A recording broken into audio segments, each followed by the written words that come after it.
Bonjour, je m'appelle Julien de Benito, je suis un des animateurs de la section du PCF à Avignon, Morières-le-Pontet. Aujourd'hui, on voudrait vous parler du référendum d'initiative citoyenne. C'est une des revendications les plus populaires chez les Gilets jaunes et on voulait vous apporter notre analyse.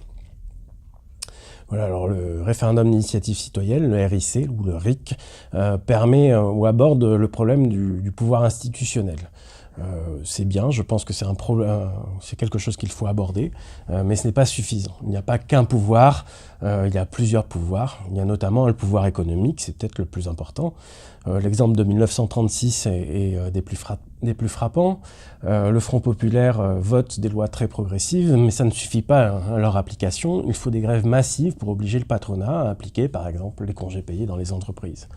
Il y a également un pouvoir technicien. Imaginez-vous, vous êtes élu maire d'une commune. Si vous n'avez pas une administration pour appliquer vos décisions, celle-ci reste lettre morte.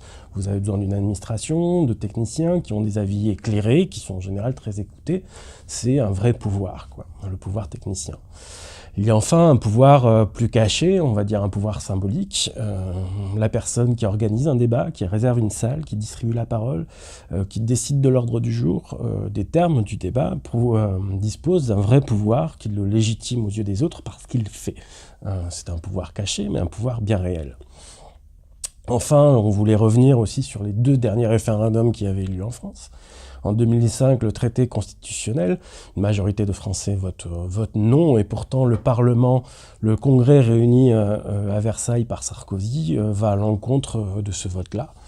2005. Plus récemment, il y a eu un référendum local. Les habitants de Loire-Atlantique sont appelés à voter pour ou contre un aéroport à Notre-Dame-des-Landes. Ils votent pour. Ça n'empêche pas les zadistes de continuer la lutte et d'obliger le gouvernement à reculer. Vous voyez bien donc que ces revendications peuvent être limitées. Et enfin, ça peut être un souci, ça peut être une caution, une caution démocratique à un pouvoir autoritaire. Ça peut être un outil d'oppression des minorités, de la majorité sur les minorités.